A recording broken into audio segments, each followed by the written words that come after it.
नमस्कार दर्शक मित्रों, थिंक लाइन के एक नए संस्करण में आपका फिर से स्वागत है। Very welcome to the think line edition of this. Today we are going to talk on geopolitics. All right, you see the picture and my guest, most of you are aware of him, Professor Madhav Nalapat. Well, he needs no introduction. None of you would not have heard him. See, I'm using double negatives. And in geopolitics, that's why I say nothing is black and white. It's everything gray. And that's what we are going to talk about. हम लोग ये बात करने वाले हैं कि भारत का geopolitics में स्टांस क्या है आज के परिक्षेप में। In today's context, what are we, where are we, ये हमें समझाएंगे प्रोफेसर माधव। इनका एक्सपीरियंस जो है वो शायद आप लोगों की उम्र से दुगुना है। That is what I will give him as an introduction. The amount of books, the amount of material, amount of appearances, well, that someone dreams of. मगर हम बात शुरू करें उससे पहले I'll give you a पूर्व भूमिका. I'll put in a background. In last 15 days, certain things have happened. Certain dots have been created. And where does India fit in those dots? And what does India do with those dots? How we link it? We start with, Asim Munir or Nadeem Anjum's visit to US. When they are there in a couple of days, there's an attack in Punj. From there, I will come straight to Red Sea. There's a news coming out that India-bound ships are being attacked by Houthis. That is also happening on one side.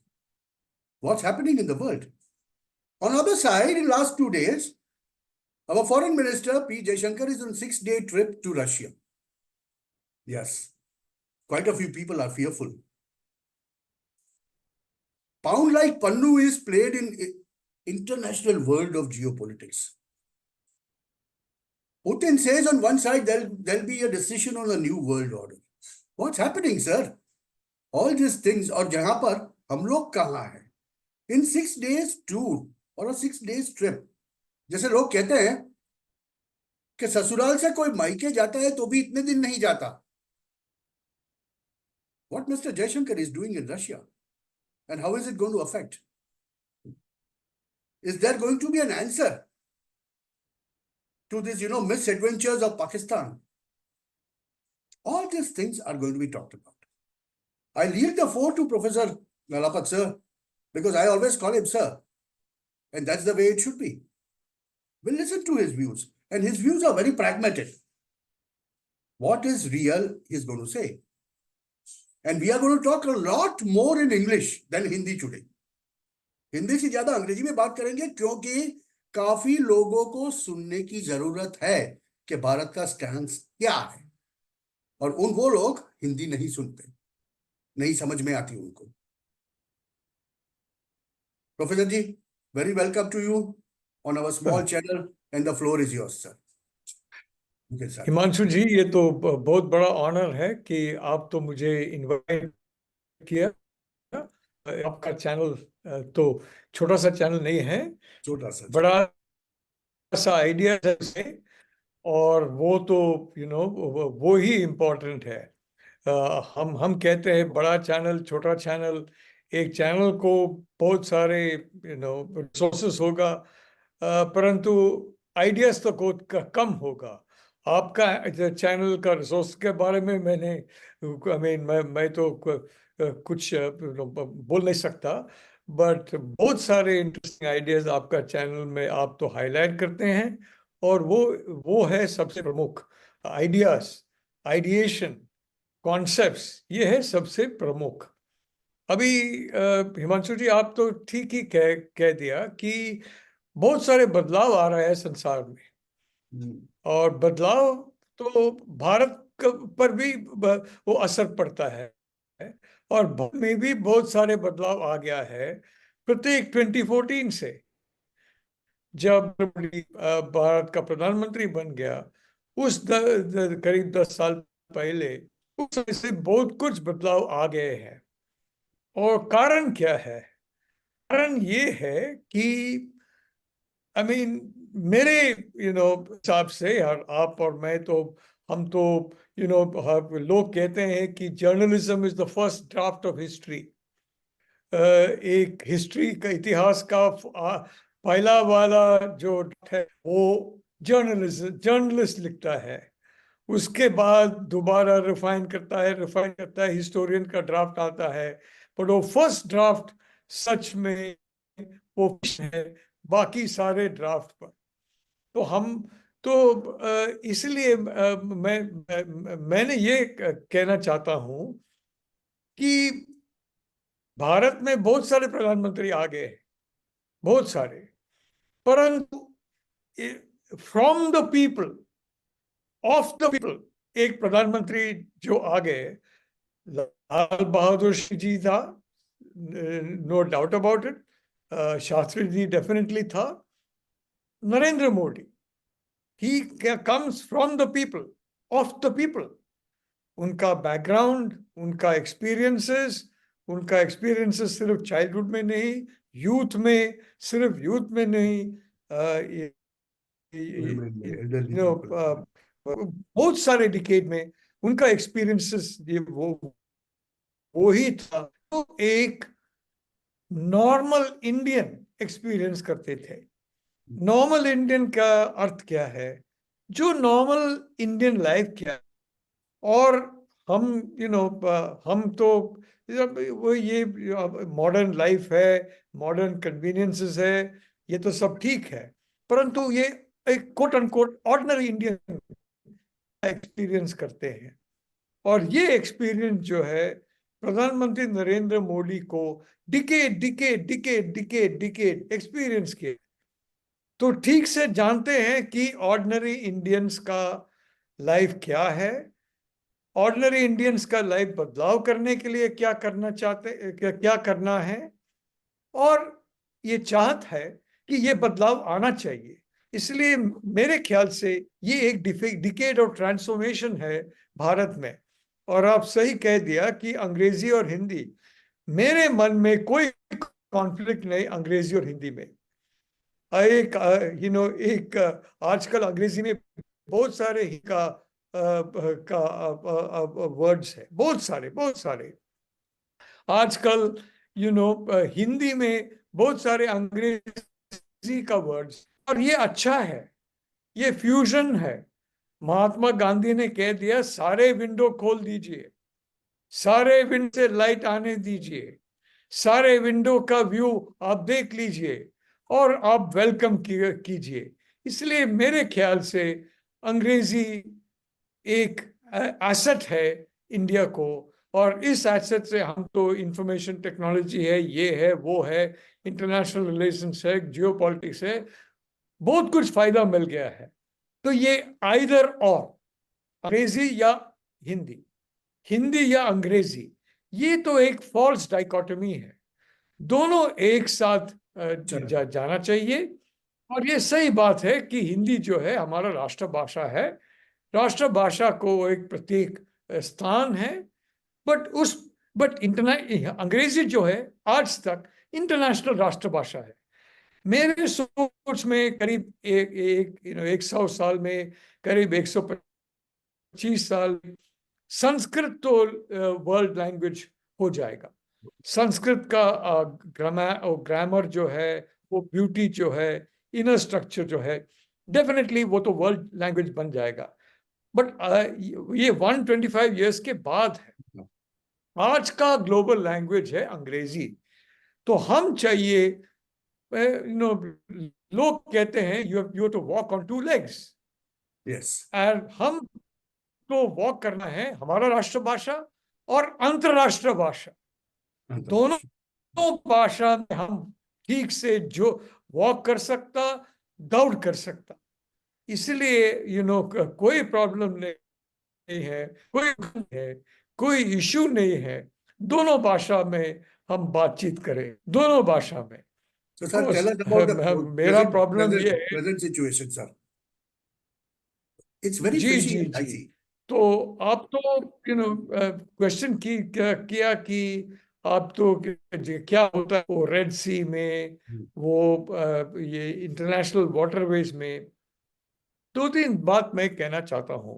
Sir you can say पहला, in English, sir आपको English में कहिए, क्योंकि वो आपको वो audience याद को हो, सुनना है भारत की दृष्टि से। भारत का दृष्टिकोण, we want international I audience. Would मैं तो ठीक है हिमांशु, मैं हिंदी, मैं तो अंग्रेजी में ही बात करूंगा। आप तो सही कह दिया, ये ग्लोबल ऑडियंस को पता करना है, ग्लोबल ऑडियंस नीड टू क्योंकि नो। हमारा India is global, India's yes, footprint is global. Yes, Under Modi, it has become global. Global, So, yes, as a consequence, we have to have the world must understand what India is thinking, yes, and agree with you. And therefore, with the kind permission of everybody, I will switch to English. Yes sir. Now, let us remind ourselves of 2015. The Prime Minister had come to power, and he had appointed a very fiercely patriotic our Chief of Army Staff, former Chief of Army Staff, V.K. Singh, as a minister. You remember General Singh went to Yemen and managed very successfully to safely evacuate the entire Indian community in Yemen. It was a Herculean task. It was made possible by the leadership of Prime Minister Modi, carried out beautifully by General V.K. Singh. In that, let me say, we got the help of all sections of Yemeni society,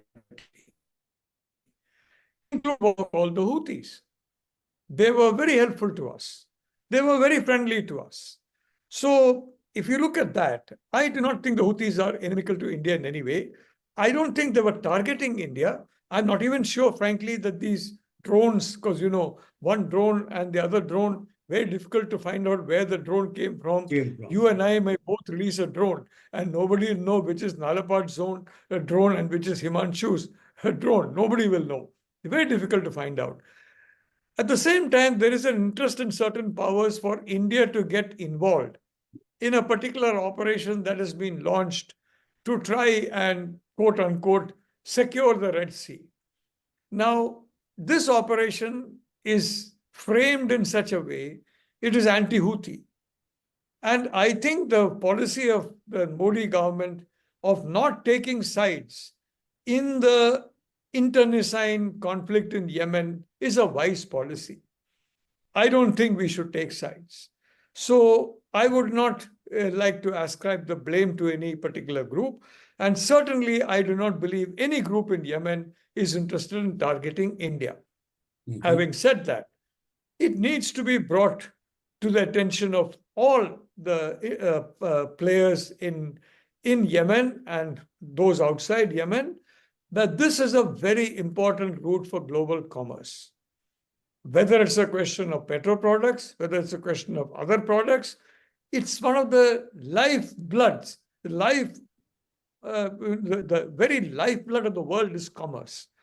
And you, as who comes from the state of Gujarat, and the Gujarati people are masters of commerce. In fact, they have got doctorates in commerce, if I may say so. They are not just masters; they're doctors of commerce.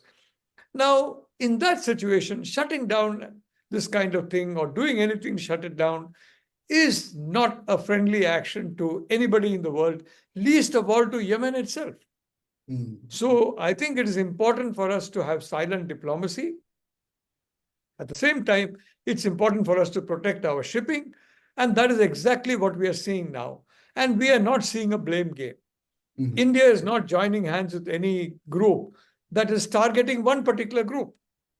India is not involved in anything except protection of the sea lane in its own fashion, in its own Indian fashion.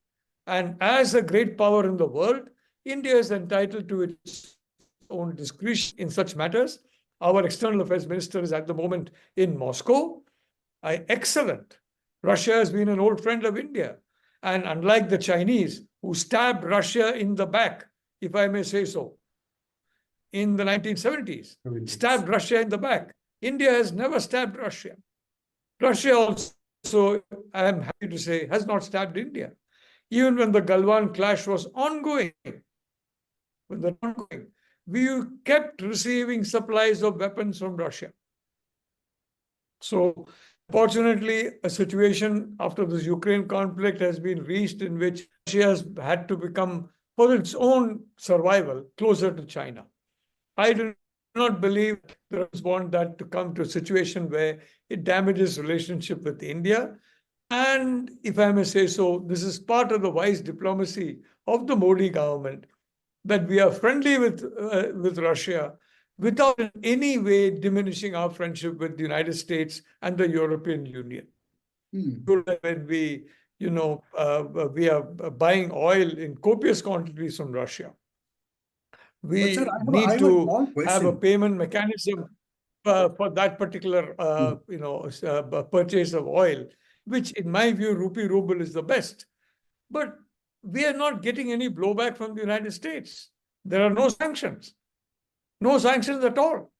On why? Because India is an essential partner in securing the Indo-Pacific against an expansionist power, namely China.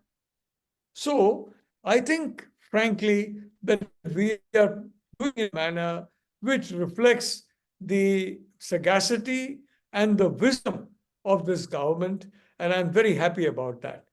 I hope that this problem will be solved. It is in no one's interest, and I think Indian diplomacy will help to solve it.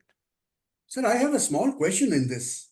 Himanshu. The question is, the trade has been going on. Petroleum trade is going on, rupee ruble. But Russian seems to be edgy. That lot of rupee has been with them. But then where do they use it? And the trip of Mr. Jayshankar, it has been said in certain circles that is to expand the areas and the scopes of trade between India and Russia. Because right now, India is decreasing its dependence on defense affairs with Russia, whereas it's trying to increase the trade. The other household items, other things, that is where the rupee is going to be used. Is that the way? Is that the basic future of our economies?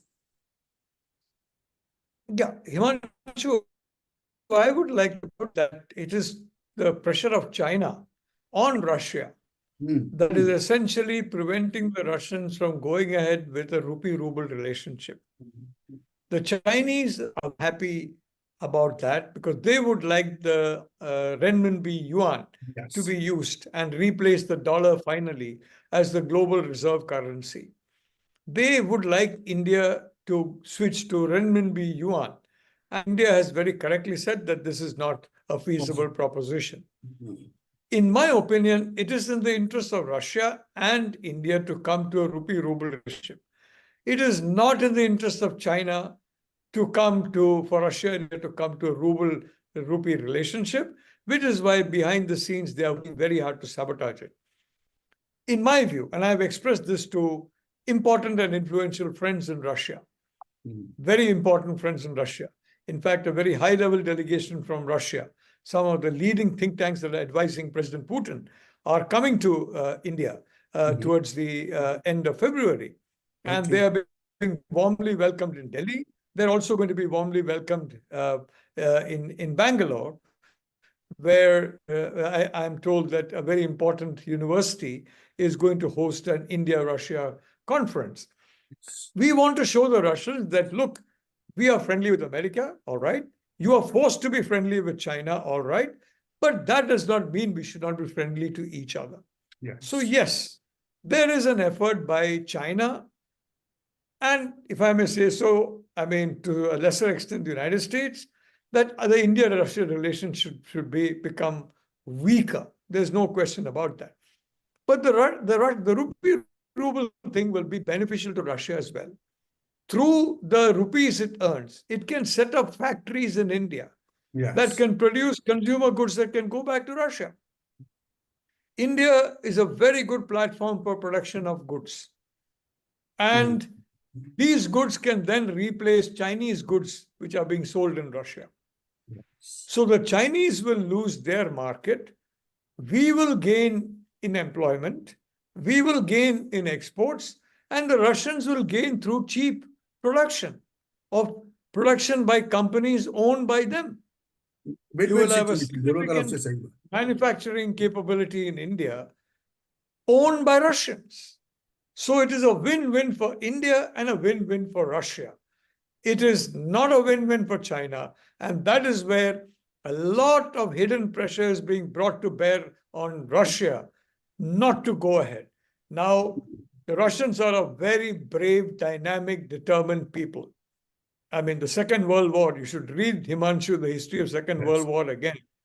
The Russian soldier, the Russian worker, the Russian people, they suffered unimaginable horrors, but eventually they broke the back of Hitler in terms of the military.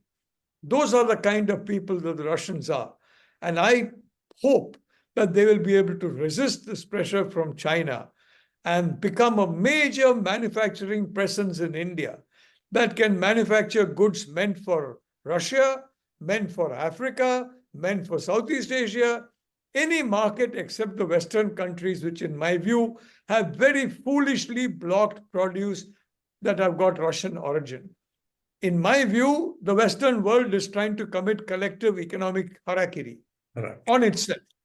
Yes. If you remember, Himanshu, if you go back to the beginnings of the Ukraine war, February 2022, my writings and my television appearances, I predicted what is happening now. You are never going to be able to defeat Russia. Ukraine is never going to be able to defeat Russia. These sanctions are going to bite you. And the country worst bitten is Germany. Germany is now losing its ground as a preeminent economic power because of the unwisdom of the German government led by Olaf Scholz.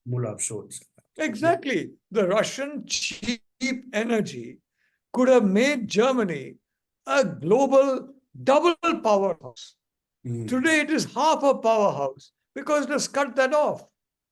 It is ridiculous. The whole of Europe is suffering because of the sanctions imposed by Europe on Russia. Not because of the Ukraine war. Europe is suffering because Ukrainian war is draining European and American taxpayers of tens of billions of dollars of money that is going up literally in smoke. Literally in smoke. And across the world, you are seeing weapons used by terror groups and other groups that have been smuggled from Ukraine because Ukraine is a smuggler's paradise. I pointed all this out. Please check Himanshu. February, March. There was an effort in March to have a peace deal, a very sensible peace deal that would have actually protected Ukraine from losing about 48% more land than it has lost so far to Russia. And losing more than, in my opinion, 280,000 warriors on the field. And sometimes more in terms of injuries to civilians and to soldiers if they'd agreed. But no, Boris Johnson jumped in. He wanted to save his job. He thought if a war is there in Europe, his job is safe as Prime Minister. Joe Biden has got a fixation on Putin. Whatever goes wrong in the world, even if Jill Biden fights with him, things maybe Putin has influenced her to fight with him. These two people prevailed on Ukraine not to accept that deal. And Ukraine is now slowly finished off as a consequence. Today, that old deal is no longer there. Today, the Russians are going full tilt. Whatever damage that you have done to them has already been done. They are going to fulfill their military objective, which is the demilitarization of Ukraine and the takeover of enough Ukrainian territory to provide a good buffer for Russia. Because Ukraine can be a land bridge for an invasion of Russia, like Belarus. Belarus and Ukraine are essential to security of Russia. They have to be either neutral or pro-Russia. It is an existential threat to Russia. All this was pointed out by me in March, April, May, June, July of 22. Go back in my writing, go back in my television appearances, to confirm that. Unfortunately, who listened? Nobody listened.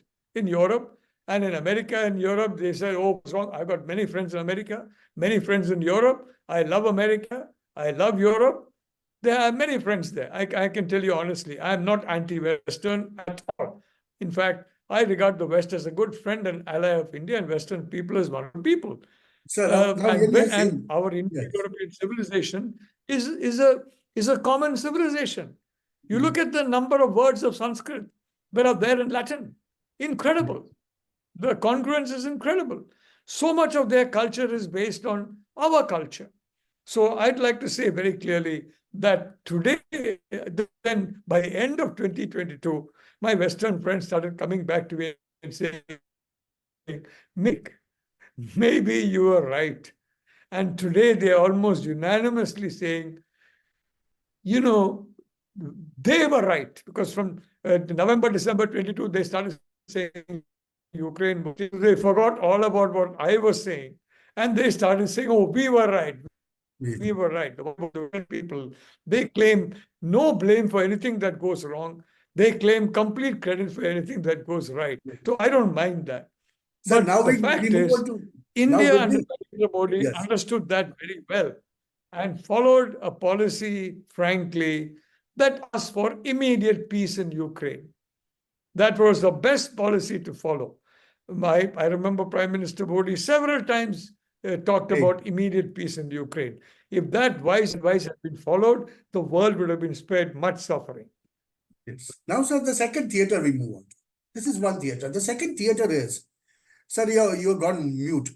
Your the second theater is basically Nadi Manjum and Asim Munir visiting US. And after that, the series of things starting against India. So that's the big daddy trying to play funny games. On one side, carrot and stick policy seems to be applied for India as far as US is concerned. It looks exactly like that because they are saying, because they think it's an old India.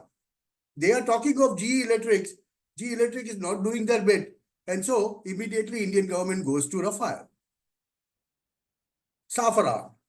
So, alternative, Garcetti talks so much about, Biden's visit on Republic Day, this and that and all. But official invitation never went. The moment the pound of Pannu came up, Indian government made sure that Emmanuel Macron is online.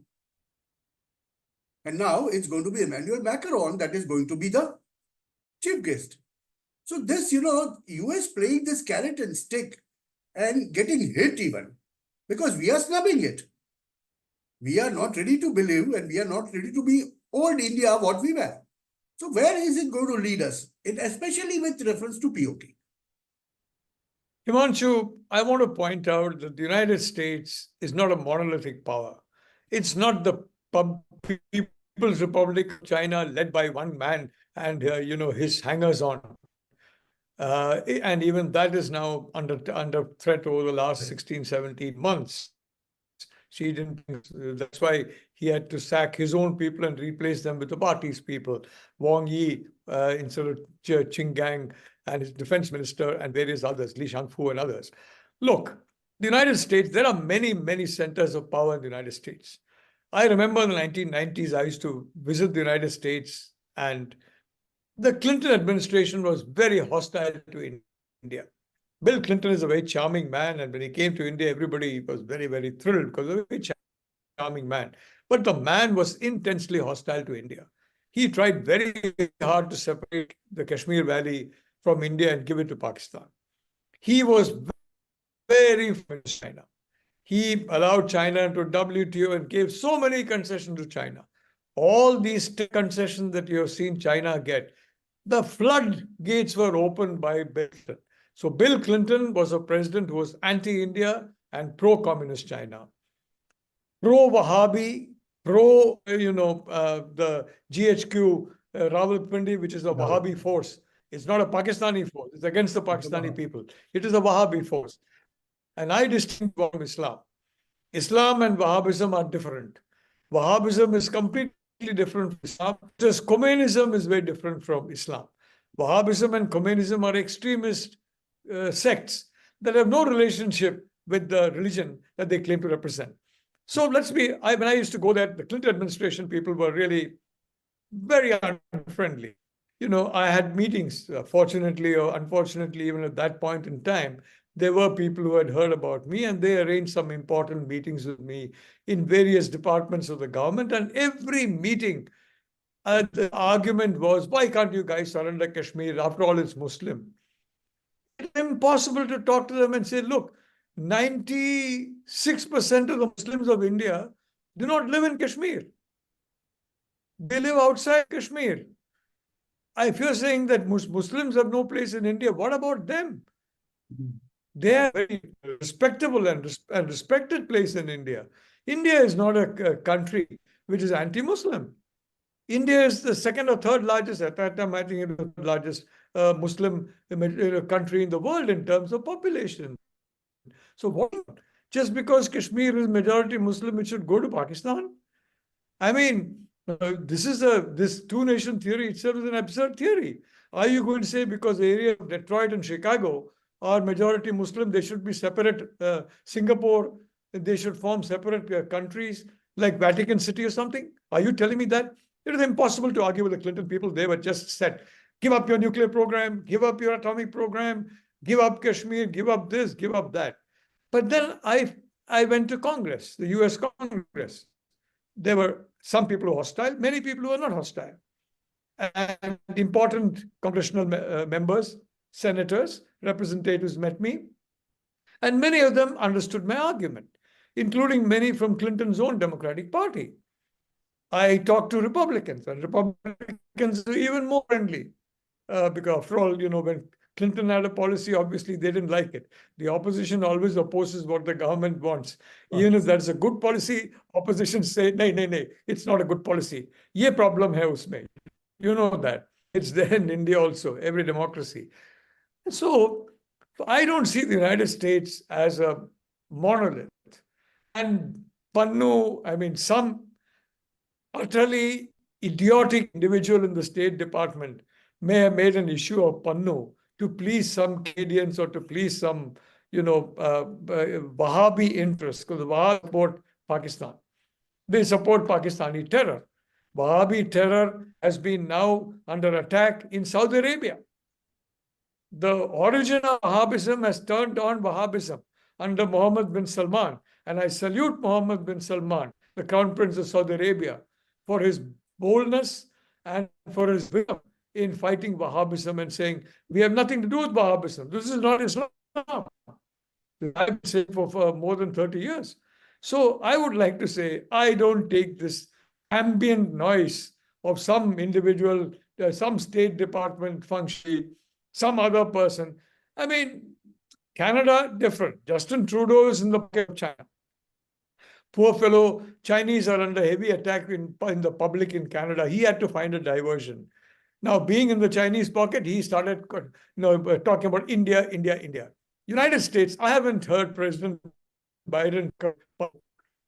I haven't heard Tony Blinken talk about Pannu. I haven't heard Jake Sullivan talk to anybody in the media about Pannu, quite frankly. I've heard all these whispers and rumors, but Washington, like Delhi, is a fountain of gossip and whisper. I don't take it seriously. As for this so-called, I am very sorry that the US Ambassador Garcetti, made a comment, which frankly is not substantiated by the facts. Nice. Garcetti is not the Minister of External Affairs of India. As far as I know, he's not. I don't know if he's changed his citizenship and become the External Affairs Minister. I think Jayshankar, a very outstanding individual who's been known to me for many decades, is the minister. On what basis does Garcetti say that we have invited X or Y? I don't know. One has to ask poor Mr. Garcetti. Maybe, your dream, you have a dream and the dream is so realistic. For some time when you wake up, you're there. Maybe that was the case. I don't know. The fact is, as you correctly said, Biden, there's no invitation to reject. And it's a storm in a teacup. And of course, Macron has been a very good friend of India. And the announcement was made. That is it. There's nothing more to it than that. The relationship between India, I just want to say, Himanshu, India and the US are bound in what we would call an arranged marriage. An arranged marriage is organized by two families to link two individuals in holy matrimony for the greater good of both the families. India and the United States are in a matrimonial alliance because of the common interests of both countries. In a more than love marriage, arranged marriages have less divorce. So we must learn to love each other. People in arranged marriages love each other. And we must learn to understand what the other is like. And please don't take seriously every bit of nonsensical rubbish that comes in parts of the US media or in some elements of the Indian media or in some parts of the US political groups, as in the Indian political groups. In a democracy, noises and noises and noises are there. The overall relationship is very sound. And this has been emphasized by Prime Minister Narendra Modi just a few days ago. Yes. It's a fact. The relationship is sound because our सीधी सी बात कह दी interests है are linked. Professor साहब ने बहुत सीधी सी बात कह दी है। Arrange marriage में है हम यूएस के साथ में, हर चीज जो बोली जाए प्लीज मत मानिए, don't believe. Arrange marriages have less divorces than the love marriages. ये जो लवी डवी वाली बात है ना, जो यूएस मीडिया में होती है, हमारे यहाँ के लेफ्ट लिबरल वहां भी मीडिया में होती है कहीं ना कहीं, उनको सुनने की जरूरत नहीं है। We are exactly, Professor Saab, we have run out of time. Actually, I had a list of 6-7 questions to ask you, but the time is of essence, and आज के लिए तो हम ज्यादा नहीं ले पाएंगे. But then the two lessons which we have got is Indo-US relationships are here to stay, because भारतीय संस्कृति के अंदर, दोस्तों समझिए, एक बारी शादी होती है ना तो जिंदगी भर निभाया जाता है। और यही बात हमें यूएस के साथ में, यूएस रिलेशंस के साथ में होने वाली है। वहां पर होगी कोई बुआ, कोई ननद जो करती रहेगी पन्नू जैसी हरकतें, मगर जब तक मेन लोग नहीं बोलते तब तक आपको मानने की जरूरत नहीं है। Friends, we are completely out of time, but I can just give you one small request that please like, share and subscribe our videos, and I would like this video to reach a lot of people in US, Canada and UK, our viewership, so that they exactly know what we are thinking, what Bharat is thinking. Because when Professor Nalapat says something, it means Bharat is speaking. Well, I'll not elaborate, I cannot elaborate. Please try and understand that what our Indian line is, Bharat की जो line है, भारत की जो विचार है, और जिस तरह से भारत की विदेश नीति आजकल चल रही है, उसका मायने सिर्फ वही है। काफी लोगों को हम बोलते हैं good morning, and that's what Jaishankar said, G20 के फॉरेन मिनिस्टर्स आए तो, please smell the coffee, good morning and smell the coffee for everyone. Sir, आपका धन्यवाद करें उससे पहले आपको हम रिक्वेस्ट करेंगे कि एक और एपिसोड आपके साथ करना पड़ेगा, क्योंकि 2-3 विषय ऐसे हैं कि जिनको भविष्य में हमें टच करना पड़ेगा। Then this whole thing will make, so this will be a part 1 of that, and the second part will come out with soon. जब प्रोफेसर साहब को वक्त मिलेगा, टाइम मिलेगा, विल रिकॉर्ड विद हिम। आज के लिए दोस्तों इतना ही। Please like, share and subscribe. हम प्रोफेसर नालावत का बहुत बहुत शुक्रिया अदा करते हैं। And next time when we talk on foreign affairs of the issues which we have not touched. नमस्कार दर्शक। नमस्कार हिमांशु भाई, और जय हिंद। जय हिंद सर।